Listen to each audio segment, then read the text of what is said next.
అనారోగ్యం, ఉద్యోగం, వ్యాపారం అప్పులతో బాధపడుతున్నారా? వెంటనే జేకేఆర్ గురువు గారికి కాల్ చేసి అపాయింట్మెంట్ తీసుకోండి. నమస్తే రమగారు. నమస్తే జయ. రమగారు, మనకి పండుగలే పండుగలు వరుస పెట్టి మొదలవుతున్నాయి. శ్రావణ మాసంతో మొదలు కదా రమగారు. తొలి ఏకాదశితోని మొదలు. బట్ శ్రావణ మాసం అనగానే మనకి పూజ- అంతా హడావిడే కదా. అవునవును, పూజలు, వ్రతాలు, నోములు అన్ని చేసుకుంటూ ఉంటాం. నెల రోజులు ఓకే. ఈ ఒక్కొక్కళ్ళు ఒక్కొక్క రకం విధానం చేసుకుంటారు. అంటే మన మంగళగౌరి వ్రతాలు ఉన్న వాళ్ళు మంగళగౌరి వ్రతాలు, వరలక్ష్మి వ్రతం అందరికీ ఉంది చేసుకునేది. రెండో ఆనవాయితీల శుక్రవారం. ఆలోచన లేకుండా రెండో శుక్రవారం వరలక్ష్మి వ్రతం, 4 శుక్రవారాలు లక్ష్మీదేవిని అర్చించుకోవటం ఉమ్, విధానాన్ని బట్టి. అవును. 4 సోమవారాలు శివారాధన చేసే వాళ్ళు ఉన్నారు. 4 శనివారాలు విష్ణు ఆరాధన చేసుకోవచ్చు. ఓకే. ఈ కార్తీక సోమవారం అంత ఘనమైన సోమవారంగా దీన్ని చెప్పం కానీ సోమవారం నాడు మనం విశేషంగా శివార్చన, శివాలయ సందర్శనం చాలా మంచివి. శ్రావణంలో రాఖీ పౌర్ణమి, అవును. తర్వాత కృష్ణాష్టమి, ఆ. శ్రావణ బహుళాష్టమి శ్రీకృష్ణుడి జన్మదినం. అంటే ఎన్ని పండగలైనా చూడు, 4 సోమవారాలు, 4 శుక్రవారాలు, ఆ, 8, ఆ, 4 మంగళవారాలు, 12, 4 శనివారాలు, 12, 4, 16, పౌర్ణమి, కృష్ణాష్టమి, ఆ. రాఖీ పౌర్ణమి, కృష్ణాష్టమి. కృష్ణాష్టమి. 16, 2, 18. ఇది కాకుండా ఏకాదశి ఈ నెలలో మనకి వరలక్ష్మి వ్రతంతో పాటే కలిసి వచ్చింది. ఓహో.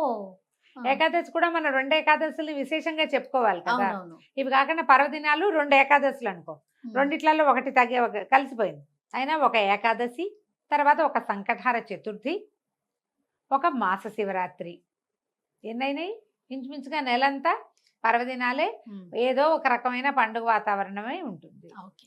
ఎవరెవరి విధానాన్ని బట్టి వాళ్ళు జరుపుకుంటూ ముందుకెళ్తాం. అయితే సంవత్సరం అంతా చేయలేని వాళ్ళు కూడా ఆ, లక్ష్మీ పూజ సాధారణంగా ఏం చెప్తారంటే నిత్య గౌరీ పూజ, శుక్రవారాలు ప్రతివారము లక్ష్మీ పూజ చెప్తారు.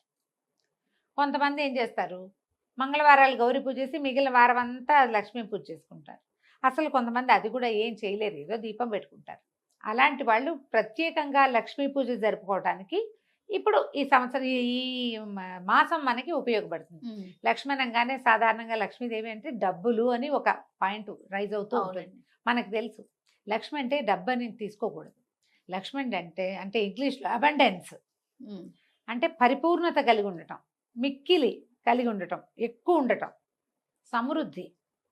మనకి ఆరోగ్యం సమృద్ధిగా కావాలి, కావాలా? కావాలి కదా. ప్రశాంతత సమృద్ధిగా కావాలి. మనకి ఏది దొరికినా అది సమృద్ధిగా దొరకాలి. ఉమ్, ఈ సమృద్ధిలో ఇది వృద్ధి అంటే కొంచెం పెరిగినట్టు, సమృద్ధి అని ఎందుకు చెప్పారు? మంచి విషయాలు మరింతగా ఉండటం. ఉమ్, ఆ మంచి విషయాలు మరింతగా ఉండటమే లక్ష్మి. దానికోసం ఈ సంవత్సరం ప్రతి సంవత్సరం చేసుకున్నట్టుగానే వరలక్ష్మి వ్రతము, ఆ రోజు కుదరకపోతే ఏ ఇబ్బందులు వస్తే 3వ రోజు 4వ రోజు చేయలేకపోయాము, ఇంట్లో వీలు లేదు, అలా ఉన్నప్పుడు మిగిలిన 3 వారాలు ఏదో ఒక వారమైనా లక్ష్మీ పూజ చేసుకోవచ్చు. ఓకే. ప్రత్యేక లక్ష్మీ పూజనం కోసమే శ్రావణ మాసం చెప్పబడింది. ఉమ్.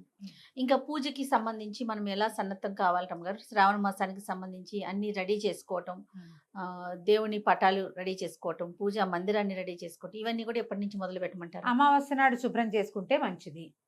అమావాస్య నాడు దేవుడి ఇల్లు కడుక్కోవటము, దేవుడి సామాన్లన్నీ కడిగి పెట్టుకోవటము, దేవుడి మందిరం తుడిచిపెట్టుకోవటము, అమ్మవారి పూజకు కావాల్సినవి ఏర్పరచుకోవటము. సోమవారం తోటి మొదలు ఉహు, 5వ తారీఖు. ఒకవేళ ముందు రోజుల్లో మీకు కుదరలేదు, పాడ్యమి నాడు కూడా శుభ్రం చేసుకోవచ్చు. ఉహు, శ్రావణ మంగళవారాలు నోములు ఉన్న వాళ్ళు మంగళవారపు నోములు రెండో రోజునే, నెల వచ్చిన 2వ రోజు నుంచే స్టార్ట్ అవుతుంది. మంగళవారానికి ఒక ప్రత్యేకమైన విధి విధానం ఉంది. అందరూ చేయొచ్చా? చాలా మంది అడిగే ప్రశ్న అది. ఉమ్, మీకు ఆసక్తి ఉంటే గౌరీ పూజ చేసుకోవచ్చమ్మా. మాకు ఎప్పుడో అయిపోయినాయి శ్రావణ మంగళవారం నోములు. ఉహు, పెళ్ళైన 6-7 సంవత్సరాలకే అయిపోయింది. ఓకే. 5 ఏళ్ళు చేస్తారు. ఆహా, నేను గౌరీ పూజ చేసుకుంటాను ప్రతి శ్రావణ మంగళవారం విశేషంగా. ఓకే. ఎవరైనా కాసిన శనగలు నానబెట్టుకుని ఎవరైనా వస్తే ఆ పూట శనగలు ఇచ్చుకోవటం మంచిది. ఉమ్, శుభ్రాలు చేసుకోవటము. అక్కడి నుంచి 4 శుక్రవారాలు 4 మంగళవారాలు కుదిరితే కట్టుకోవడానికి ఒక కొత్త చీరలు, వాటికి బ్లౌజులు ఏర్పరచుకోవటం. ముత్తైదులు ఎవరైనా మన ఇంటికి వస్తే ఈ నెలంతా పర్వదినాల మాసం కాబట్టి కాస్త వస్తువులు ఏమైనా అట్టు పెట్టుకోండి. జాకెట్ ముక్కలు, పసుపు కుంకాలు వాటి మీద ఏం పెద్ద ఆసక్తి లేదమ్మా నాకు. ఉమ్, అవి ఎవరైనా ఇచ్చిన వాటిని ఏం చేస్తాను రా దేవుడు అనిపిస్తుంది. ఏమిటో తిరుగుతుంటాయి మన ఇంటి నుంచి ఇంకో ఇంటికి, అంతే కదా ఇంకో రమ్మగారు. ఇంటి నుంచి మన ఇంటికి. ఈ అవును. పసుపు కుంకాల ప్యాకెట్లలో ఎంతసేపు పురుగులు కనపడుతుంటాయి. ఉమ్, అది పెద్ద బాధగా ఉంటుంది. అందుకని అలా కాకపోయినా ఏదైనా ఓ వస్తువో, పండో, ఫలమో, పువ్వులో ఎప్పుడు పళ్ళు ఉంచుకుంటే వచ్చిన వాళ్ళకి ఒక బొట్టు పెట్టి ఓ ఒక పండు పండు ఇవ్వచ్చు. ఓ ఫలము కాసిన ఖర్జూరాలు అట్లా ఏమైనా డ్రై ఫ్రూట్స్ అయినా ఇంట్లో ఉంచుకొని ఇచ్చుకోవచ్చు. ఉమ్, వరలక్ష్మి వ్రతానికి ముందు దానికి తగిన ఏర్పాటు చేసుకోవచ్చు కదా. అవును. వరలక్ష్మి వ్రతాన్ని ముందు చేసుకోవచ్చు. మా శ్రావణ మంగళవారం నోములు ఉన్న వాళ్ళు దానికి ఏర్పరచాల్సిన విధి విధానాలు అంటే బియ్య పిండి నానబెట్టుకోవడం, బియ్యం నానబెట్టుకుని పిండి పట్టుకోవటము, పద్ధతి ప్రకారం ఏమేం చేయాలో వాటన్నిటిని ఎవరింటి పద్ధతి ప్రకారం వాళ్ళు. ఉమ్. దీని మీద ఒక పెద్ద ప్రశ్న జనరల్గా అందరు అడిగేది, వెజిటేరియన్స్గా ఉండాలా? ఈ మాసం అంతా కూడా ఉండాలా? నీకు కూడా ఉంది కదా ఆ క్వశ్చన్. వెజిటేరియన్స్ ఎవరు పూజ చేసుకుంటారో వాళ్ళు వెజిటేరియన్స్గా ఉంటేనే మంచిదమ్మా. పూజ చేసుకునే వాళ్ళు ఆడపిల్లలు వాళ్ళని కూడా చక్కగా బొట్లు కాటుకలు పెట్టడానికి, వచ్చిన వాళ్ళకి పేరెంట్ అని ఇవ్వడానికి, తాంబూలాలు ఇవ్వడానికి వాళ్ళు కూడా చేస్తారు. కాబట్టి ఇది ఒక అలవాటుగా చేస్తే పూజ చేసుకుంటాం. ఈ 4 మంగళవారాలు పూజ చేస్తాం, లేదా ఈ 4 శుక్రవారాలు లక్ష్మీ పూజ చేసుకుంటాం. ఆ రోజున తినకండి కనీసం. అంతే. ఒక నియమం పాటించడం కోసమే ఇది. ఇవాళ మానేస్తే ముందు ఇది ఉండదా ఒంట్లో? ఇలాంటి ప్రశ్నలు వేయకండి దయచేసి. అడిగిన ప్రశ్నకి ఇదే సమాధానం. చాలా మంది అలా అడుగుతారు. ముందు రోజు తినుంటారు కదా, అది ఉండదా శరీరంలో? అప్పుడు మానేయటమే. అవన్నీ మీ ఇష్టం. అంతే కదా. పూజ రోజున వండకండి, తినకండి, పెట్టకండి. ఉమ్, సరిపోయింది కదా క్లియర్గా. అంతే. అప్పుడు ఇంట్లో వాళ్ళకి కూడా అంతే. ఏ రోజున మీరు ప్రత్యేకంగా పూజ చేసుకుంటారో ఆ రోజున మీకు ఇది పనికొస్తుందా అన్న అనుమానం ఉన్న పనిని చేయొద్దు. చేయకూడదు. నన్ను అడగక్కర్లా. అంతే. అనుమానమైన పనిని చేయకూడదు. ఇంకా అప్పుడు పీరియడ్స్ ఉంటాయి రమ్మగారు, 2వ శుక్రవారం వరలక్ష్మి వ్రతం చేసుకోలేకపోతారు. అలాంటి వారు మరి 3, 4లోకి వెళ్ళొచ్చు అంతేనండి. చేసుకోవచ్చు. మామూలుగా 3వ వారం మురికి వారం అని చెప్తారు చెయ్య. ఆహా. ఎందుకు అలా అంటారో తెలీదు. మా వైపు అయితే ఆ పాయింట్ ఉంది. 3వ వారం చేసుకోకుండా 4వ వారం చేసుకుంటారు.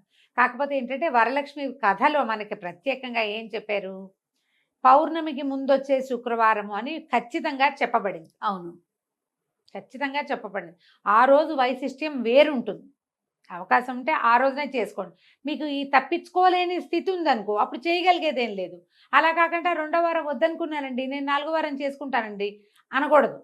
ఖచ్చితంగా 2వ వారమే follow అవ్వాలి. చేసుకోవాలి. మీకు అవకాశం లేనప్పుడు ప్రధానమైనది స్త్రీ సంబంధిత సమస్యలు ఒకటి, ఏదైనా అత్యవసర ప్రయాణము మీరు ఇంకో చోటకి వెళ్ళవలసి వస్తే అక్కడ, అలాంటి చోట తప్ప మీరు అందరూ చేసుకుంటారు కాబట్టి నేను ఈ వారం మానేసి ఇంకో వారం చేస్తానంట మాత్రం చాలా తప్పు. ఓహో. అలా చేయొద్దు. ఉమ్, మీకు కుదరని పరిస్థితి అయితే ఈ వారం వదిలిపెట్టండి, పై వారం చేసుకోండి. లేదా వచ్చే వారం మనకి ఇబ్బంది వస్తుంది అనుకుంటే మొదటి వారమే చేసుకోండి హాయిగా. అంతే కదా, మన చేయొచ్చుగా. ఇబ్బందిని బట్టి. మన ఇబ్బందిని బట్టి. ఇబ్బంది ఏమీ లేదు. ఇబ్బంది లేకుండా మానేసి నేను 4 చేస్తా 3 చేస్తా అదంత మంచి పద్ధతి కాదమ్మా. అడ్వైజబుల్ అయితే కాదు. ఇంకా ఈ మాసం అంతా పాటించాల్సిన నియమ నిబంధనలు ఏమన్నా ఉన్నాయి రమ్మగారు? నియమానికి నిబంధనకి ఏముంది చేయ, రెగ్యులర్గా మనం చెప్పేది అంతే. పర్వదినాల మాసం ఇది. అన్నీ కూడా లక్ష్మీదేవికి ప్రీతికరంగా ఉండేది. ఇప్పుడు శ్రావణ సోమవారాలు చేస్తాం అనుకుందాం, అవును. మర్నాడే గౌరీ పూజ చేస్తాం. మంగళవారం. శివుడు పార్వతి ఇద్దరిని పూజిస్తాం కదా మనం. అవును కదా. ఉమ్. ఇప్పుడు భార్యాభర్తలు అన్యోన్యంగా ఉండాలని మీకు ఇంకొకళ్ళు చెప్పాలా? కరెక్ట్ అండి. కదా. ఈ మాసం అక్కడి నుంచి శ్రావణ శుక్రవారం లక్ష్మీ పూజ చేస్తాం, శనివారం విష్ణు పూజ చేస్తాం. లక్ష్మీదేవి గురించి ఏం చెప్తాం మనం? పార్వతీదేవి గౌరీ ఏమో భర్తలో సగభాగం ఆవిడుంది. లక్ష్మీదేవి ఏమో నిత్యానపాయిని, భర్తను వదిలిపెట్టి ఉండదు. అనుపగామిని అంటే అసలు విడిగా వెళ్ళదు ఆవిడే. భర్త ఎక్కడ ఉంటే అక్కడ ఉంటుంది, నేను ఎక్కడో ఉంటా అందు. వాళ్ళిద్దరు పక్క పక్కన ఉంటారు. మరి ఇద్దరు పక్క పక్కన ఉండే భార్యాభర్తల్ని పక్క రోజులు అర్చిస్తూ మొగుడిని తిడితే ఎలాగమ్మా? అంతే.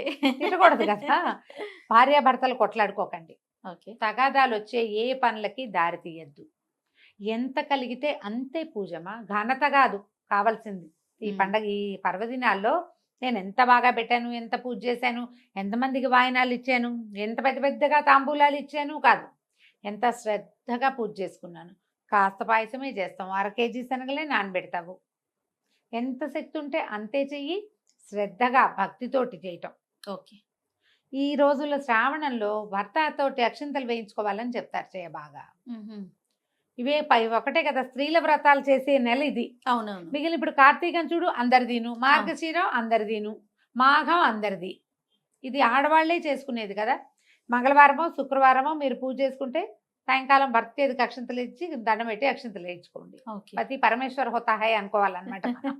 కాబట్టి అనుకోండి, చేయించండి తప్పకుండా. ఇప్పుడు మనం చేసేది ఏంటంటే ఎప్పుడు కూడా వివాహితలైతే మనకు వివాహం బాగుండాలని, ఎక్కువ కాలం మన జంట ఇలా కొనసాగుతూ ఉండాలని, మనకి రావాలి ఈ అబండెన్స్ అంతా అని ఉమ్, మనము జంట దేవతల్ని పూజిస్తాం ఈ మ్మ్. మాసంలో. శివపార్వతుల్ని, లక్ష్మి విష్ణు లక్ష్మీనారాయణలు ఇద్దరిని పూజిస్తాం. వీళ్ళిద్దరూ ఒకళ్ళనొకళ్ళు విడిచి ఉన్న వాళ్ళు కాదు. అవును. వాళ్ళని ఆదర్శంగా తీసుకోండి. ఏమైనా ఇంట్లో స్ప్లిట్స్ ప్రాబ్లమ్స్ ఉంటే ఈ సరి రకమైన శ్రద్ధతో గనక మీరు చేస్తే అవి తగ్గుతాయి. ఓకే, ఇదే విధి విధానంతో శ్రావణ మాసాన్ని ముందుకు తీసుకెళ్ళండి. తప్పకుండా రమ్య గారు. నమస్తే. నమస్తే జయ.